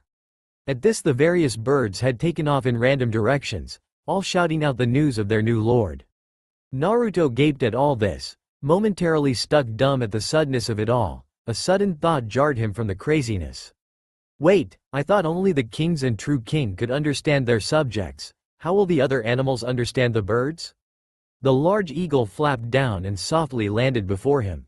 Naruto raised an eyebrow at the sheer size of the raptor. He was pretty sure eagles were not supposed to stand over 10 feet tall. The eagle bowed its head. My lord, Arachne forgot to mention this, but animals are allowed to communicate with each other under the circumstance that it allows us to serve our king better. This instance, for example, lets the avians call out and let the world know the true king has returned. Unfortunately, humans will easily dismiss this as an illusion or believe it's nonsense of some kind. After all, talking animals that aren't summons would be considered strange by them. Understood. Rock, my lord. Rock? Rock is the name of a gigantic bird of legend who could lift a mountain in its talons with ease. Naruto nodded. Okay, Rock, Arachne, please explain all this further for me. End flashback. Naruto shook himself from his memories. So what brings you here, Arachne-chan? Arachne huffed at the suffix before getting serious. My lord, a plot has been discovered against you.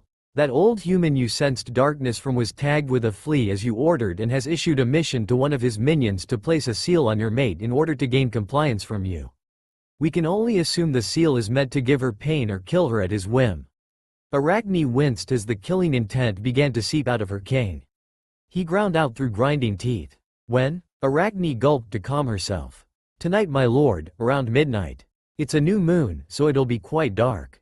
The killing intent dissipated, much to Arachne's relief as Naruto took a deep breath. Good. There's a meeting tomorrow, I'll just have to hand the head over to that old crippled fool and let it serve as my final warning that I don't tolerate those who'd harm my mate. Thank you, Arachne. Now I must go. I have to meet my new victims, my cute little students. Arachne's sweat dropped as she crawled off to go do her own things. Naruto stood before the mirror.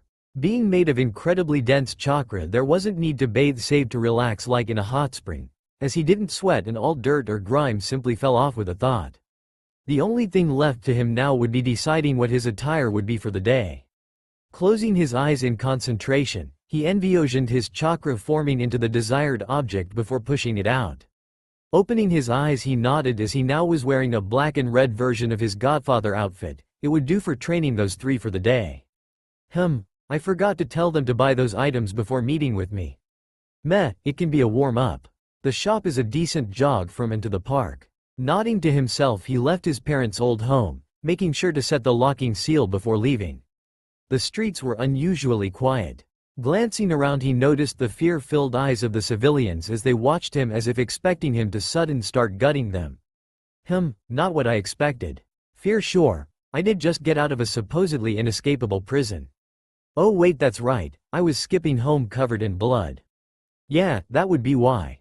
He stopped in the middle of the street, making everyone in sight hitch their breath in expectation and fear. Boo! The civilians let out a shriek and reacted with a mix of dead faints, pissing themselves, or running. Naruto snickered as he finally made it to the park at 6:55. The trio of friends were already there waiting. He nodded at the three. Early, good. Now, as warm-up, I need you three to jog to that shinobi clothing store in the market and buy 4 armbands each.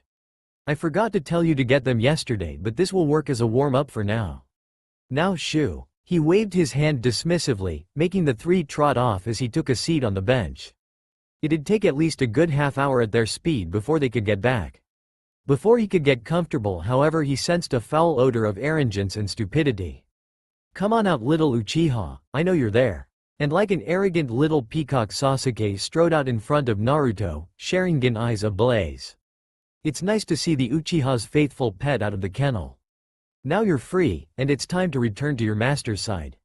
Now obey me, Kyuubi. Naruto felt his eye twitch in annoyance before he slowly stood up and clapped his hands together as if to pray, making Sasuke smirk in his believed victory. Let us pray for this bitch's welfare. Kami, please let your divinity shine on this bitch's soul and guide my hand and make it strong, oh Kami, so he might learn a bitch's place before a cane. Amen. Based off a pimp named Slickback's pimp prayer from Boondocks. Sasuke grit his teeth. How dare why? Slap. Kakashi, who'd been finishing his half-hour of mourning at the memorial stone, heard a strange noise. Looking up, his eye widened before he dodged the body of Sasuke, who bounced along the ground before rolling into a tree with a thud, knocking him out. Kakashi was immediately at his student's side inspecting for damage. The first thing he noticed was the large handmark covering half of the boy's face. Oh, so Naruto did perfect it then. The ultimate bitch slap. Naruto waved his smoking hand a little to clear it of said smoke. That should teach the bitch not to mess with me. Or I may have given him memory loss of this. Oh well, not like that pink eye can affect me. Settling himself back down on the bench, he waited another 40 minutes before his new students finally returned, panting from exertion. He raised an eyebrow in mock irritation. What took you? Miyogi piped up. Old lady in front of us decided to gossip a bit. We actually ran the whole way back. She got out between breaths. Naruto shrugged. Doesn't matter. Anywho, let's begin. Now for this coming month I won't be actually giving you hands-on training save for a weekly spar. He held up a hand to stem their outbursts. I will however be giving you each something that will continually train your bodies to reach peak performance. On these 12 bands I will be placing resistance seals. Now what these will do is they will restrict and hinder your movement, making it seem like you're walking through thick mud. Now I wager it'll take 2 or 3 months for this to show real results, but that'll be enough for now. Now this will help you all as your reaction times will naturally speed up as you must predict things quicker, and since these particular seals are specialized, your speed will be unmatched. Now, even with these on you'll still get faster, so it's not like you'll be constantly walking from how they will hinder you. They will simply adjust to get stronger to give you the same resistance. Understood? Getting 3 nods, he kept going. Now, rules for these. You may only remove them to sleep and shower. It won't do for something to happen in your sleep and you're a half-second slow to react. Also, should anything dangerous happen, you can deactivate them momentarily with a hand sign I will show you later. These seals will be keyed to your chakra for convenience. Getting more nods, he began his work, making the necessary hand seals before slamming his hands on the pile of armbands. Fuin. A brief glow later, he nodded his satisfaction. Perfect, now you 3 get your 4 and place them on your wrists and ankles. After another moment, they were situated properly. Right, you 3 know how to channel chakra properly, right? Good, now make this hand sign and channel your chakra to the bands. As they did so, he saw the sudden sluggishness and smirked, ready to begin their torment. Right, now 3 laps around the village. Nani? They chorused with slowly waving arms. Wheaties that? You want to do 5 instead? Well, far be it for me to deny my cute little students.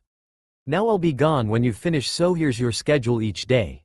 5 laps, 50 push-ups, 60 sit-ups, 40 squats, 100 punches for each arm, same number for kicks on each leg. I expect this to be followed to the letter.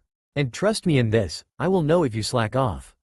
And if you happen to get tired or sick, just remember you can sleep really well when dead, and sickness is just weakness leaving your body. Now Hup 2. Getting a few grumbles from the trio who set off on a slow jog, he chuckled and called out behind them. I can always double it if you keep asking so nicely. That got them quiet and decidedly faster to get away from their assuredly sadistic boss. Nodding at his retreating disciples, he headed to the hospital. He was in need of a piss and a cuddle. Not necessarily in that order. The receptionist blanched at seeing him and paged the doctor in charge of Hinata's care.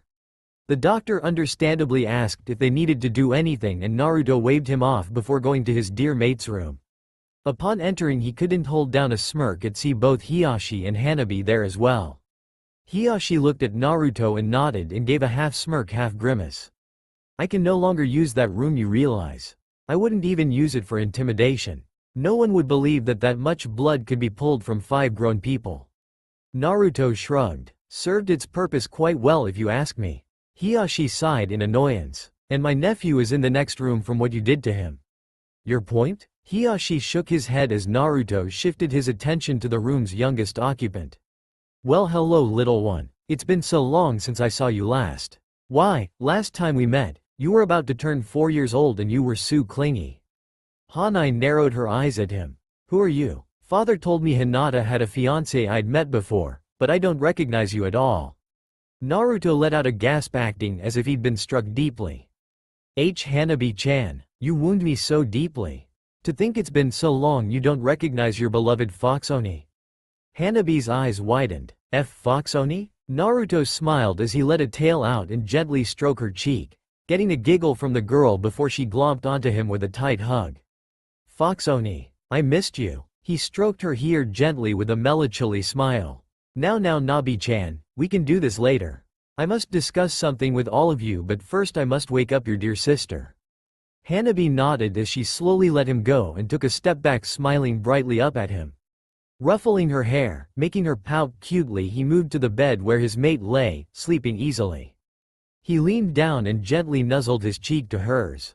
After a few seconds of this, Hinata sighed softly as she began to return the action. Do I get a wake-up kiss as well, Foxy-kun? Of course, my precious Hinaheim. He turned his head enough to softly drag his lips over her cheek, making her softly shiver before his lips met hers. Naruto kept the kiss light in respect to Hiyashi and Hanabi for now. Wide awake now, my sweetheim?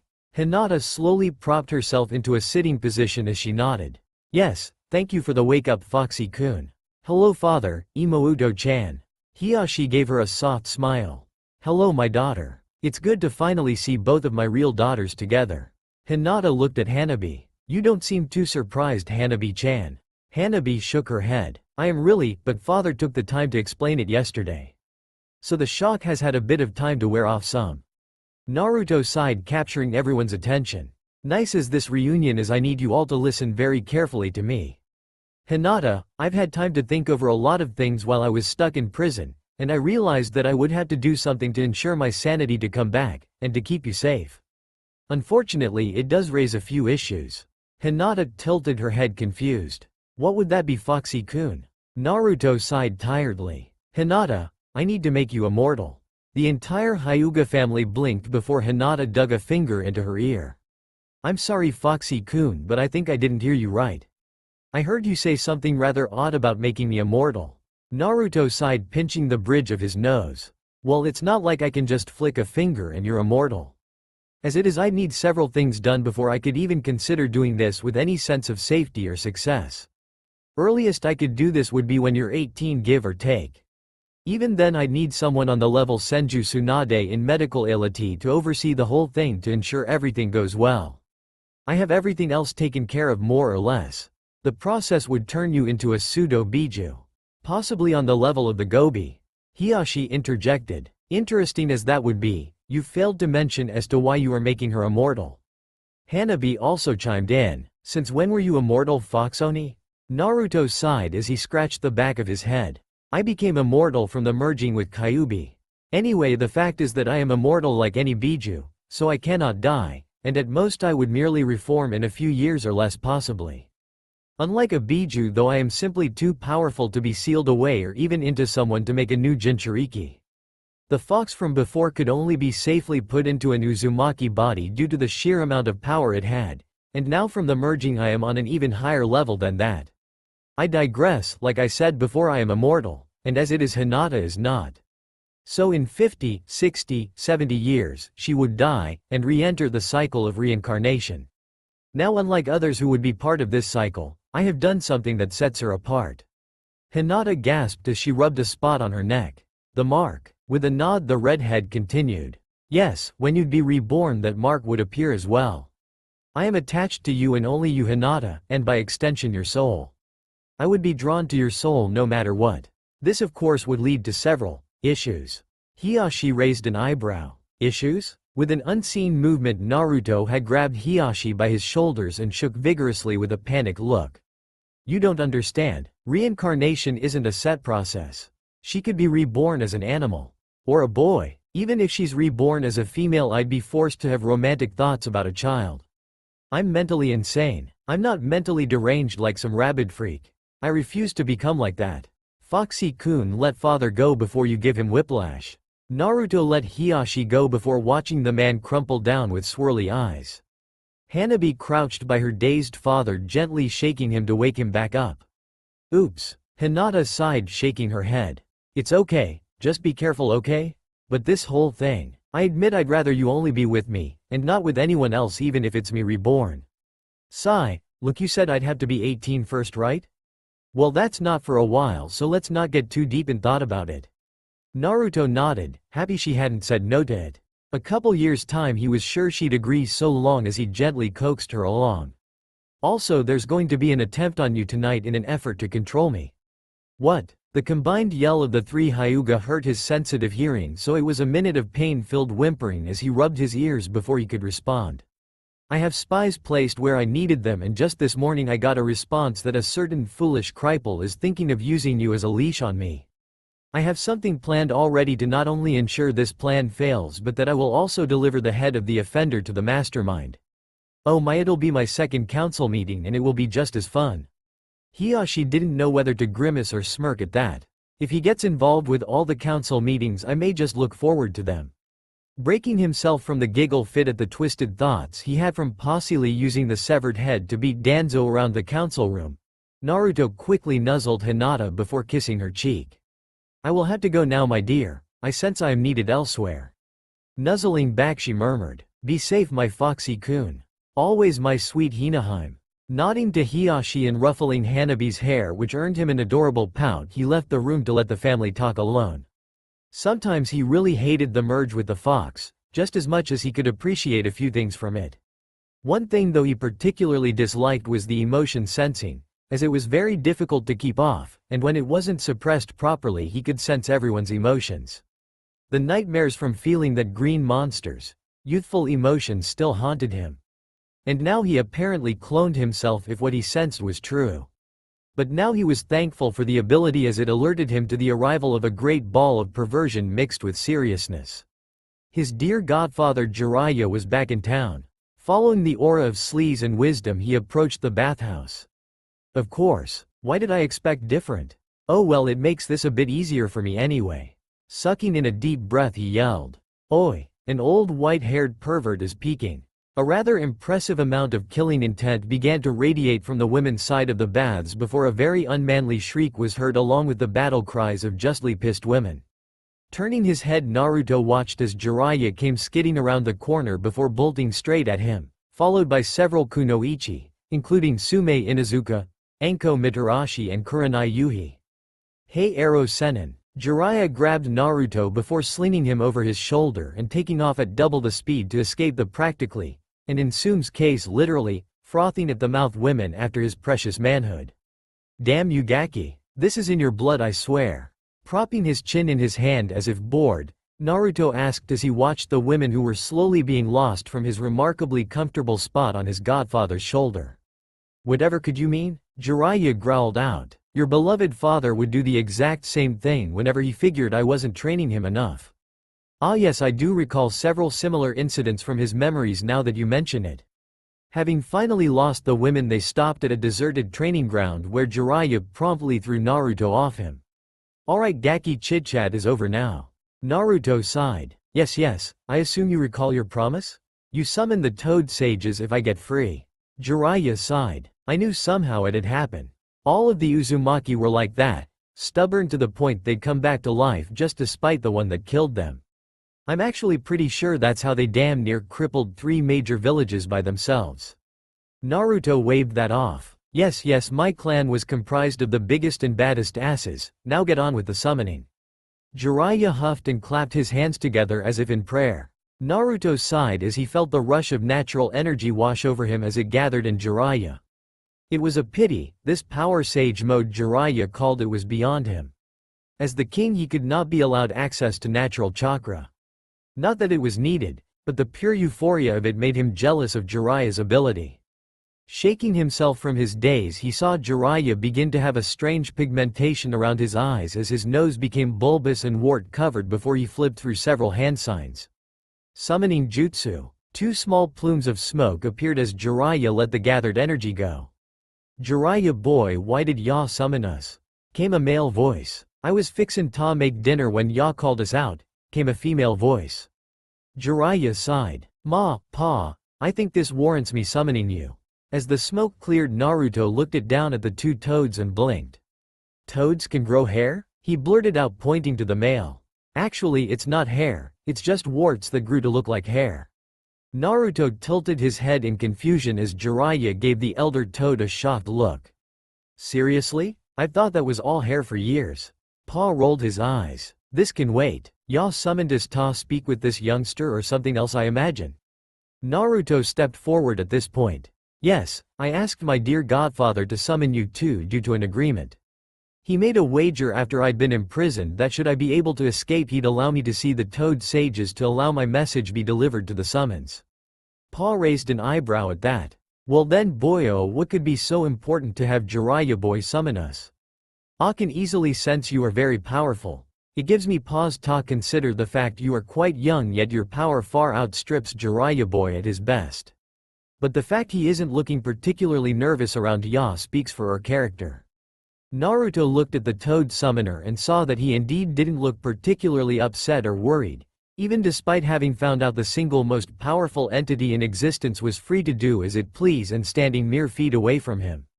It did beg the question. Now that he mentions it, despite me breaking out of a seemingly impossible to escape prison, you're awful lax around me. Almost insulting really that you're not more tense. Jiraiya shrugged. Way I figure it, I just have to stay on your good side to not have any reason to fear pain of death from you. From our previous talk making that bet, you don't seem to care really about most life in general save for your little girlfriend. Admittedly you were still somewhat angered at what happened, but Inoichi after having rechecked your psyche had assured me and sensei that so long as we don't outright betray you or commit a sin in your eyes that you were fine with us. Naruto gave a nod in understanding before turning back to Ma and Pa. Anywho, the reason I asked for you too is to enlighten the summons that I, Namikaze Uzumaki Naruto, Nidame Kyuubi no Yoko, and King of the Foxes 7 years ago became the Sandaime King of all beasts after having completed the requirements set by Kami-sama. Upon my order I set to you both the tasks of delivering the news to all summons of my ascension and to receive the personal scroll of the king. The two sages stare wide-eyed a moment before turning to Jiraiya, who only nodded before Ma sighed out. Well, it seems that old geezer saw true then that this generation would bring back the king. Alright, you two stand back so we can get some breathing room. Summoning that scroll takes a lot of energy. Nodding, the man and humanoid Biju took a few steps back. The two sages clapped their hands together and began to gather an enormous amount of nature energy. Naruto felt himself getting drowsy from the sheer calm and euphoria that was crashing into him before he roughly shook his head to clear his mind. Jiraiya whistled. That's a lot of nature chakra. I can't even handle a third of what just one of them is pulling. Naruto nodded. Quite impressive. After another moment both sages opened their eyes, glowing from the sheer amount of power they were molding as they called out. Summoning. King's Scroll. A poof of smoke showed that the jutsu had brought something, but when it cleared both Jiraiya and Naruto deadpanned at seeing a small scroll that couldn't be much bigger than the average ceiling scroll. Naruto shook his head. I really shouldn't have expected much, but still I'm horribly disappointed. I honestly expected it to be much larger. Jiraiya nodded. Size aside, I figured the thing would look more important. I could easily mix that up with any of the dozens of scrolls one have sealed on me.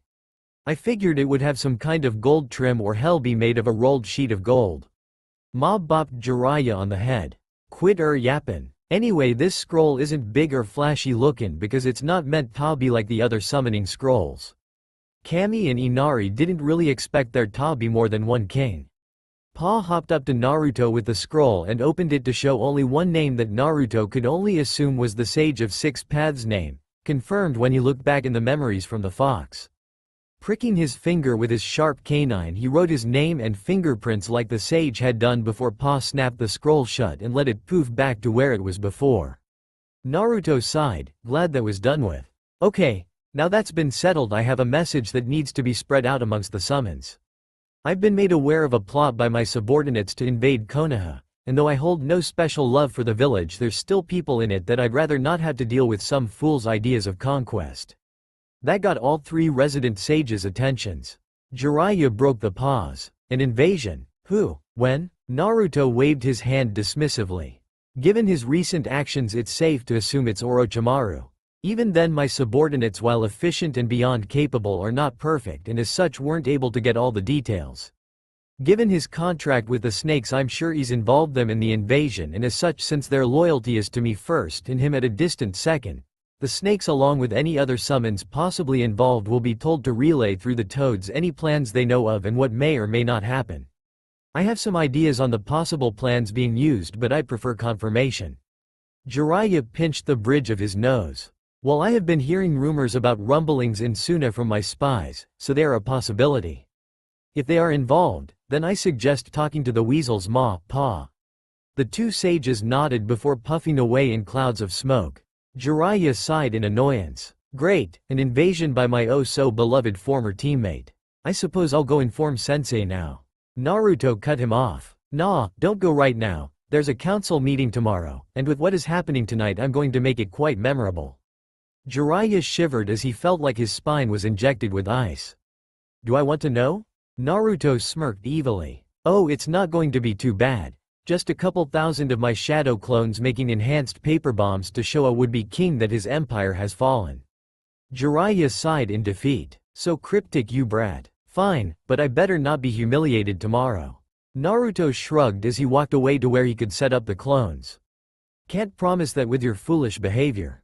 Hospital, midnight. A silent shadow crept down the halls, avoiding being seen by on-duty nurses and doctors working the night shift. Upon nearing its destination, it silently entered the vents to avoid the Anbu stationed outside his target's room. His master had assigned him the task of placing a dead switch on the Hyuga Eris. Once placed, his master would use it to control the boy now made demon, using its useless emotions against it. As he entered the room through the vent, he spotted his target sleeping soundly in the bed. Landing lightly on the floor, he turned to look at the door to ensure the Anbu stationed outside hadn't been alerted by the slight sound. Reassured he'd not been detected, He turned and his eyes widened, seeing a now conscious Hinata staring at him with Byakugan blazing, a scowl on her face. "Hello, Sai. I see that bastard sent you to do his dirty work. Normally I'd be worried what with my condition, but I'm feeling quite secure here." Sai straightened and put on his horribly fake grin. "And why is that Hyuga-sama?" 3 words. Hinata pointed just past him. "Angry Biju boyfriend." Sai was the roughly spun around before a hand wrapped around his throat, choking him. His eyes widened, seeing Naruto grinning down at him like a horrible specter as the light from the window cast his face in partial shadow, though doing nothing to hide the glowing violet eyes and wide fang-filled grin. "Hello, robot boy tilde." Outside, the 2 Anbu shuddered slightly as they heard Naruto begin to chuckle evilly. They'd been told earlier about what was happening inside, and after hearing that particular laugh had decided the boy demon had it covered. The left Anbu glanced down as he felt something. Damn it, these were new sandals too. The right Anbu looked down to see blood flowing out from under the door. "Yeah, I'm not cleaning up inside. Omake." Hiyashi's morning. The next morning, the head of the Hyuga clan felt like spoiling himself a little and sleeping in a bit. Now normally this wouldn't do for a prestigious member of the greatest clan in Konoha, but you had to consider what would be waiting for him after waking up. 1. The medical report on the Hyuga elders' corpses, which he didn't really care to see. 2. He'd had to deal with whatever injuries and trauma his nephew had just suffered. 3. He'd had to silence the rest of the head family and put his foot down once and for all. Now their main support was gone. All in all, Hiyashi felt an hour or 2 extra sleep was warranted. The door slid open and soft thumps could be heard before small hands gently shook him. "2-sama, please wake up, we have a problem." Hiyashi cracked an eye open to see his youngest, Hanabi, crouched beside him. "What is it, my daughter?" Hanabi frowned. Neji Nisan was found in the hallway covered in dozens of scratches and had a broken rib. "The medics are healing him and asked me to inform you." Hiyashi sighed tiredly. "Is that all?" Hanabi shook her head. "The head doctor said she has a completed report made and says that she wanted me to emphasize the words hilarious and nightmarish for some reason." Hiyashi closed his eyes again and let out a deep sigh. "I see. I will take the appropriate actions needed then, in a couple hours." Without waiting to hear her startled response, Hiyashi hit a pressure point to knock out Hanabi before pulling her under the covers with him and promptly falling back asleep. That's it for today's episode. The next part will be coming very soon. So make sure to subscribe and hit that bell icon so you don't miss it. And hey, what do you think about the new way of exploring the story? Let me know your thought in the comment below. I'm reading every single one. Until then, take care and stay tuned.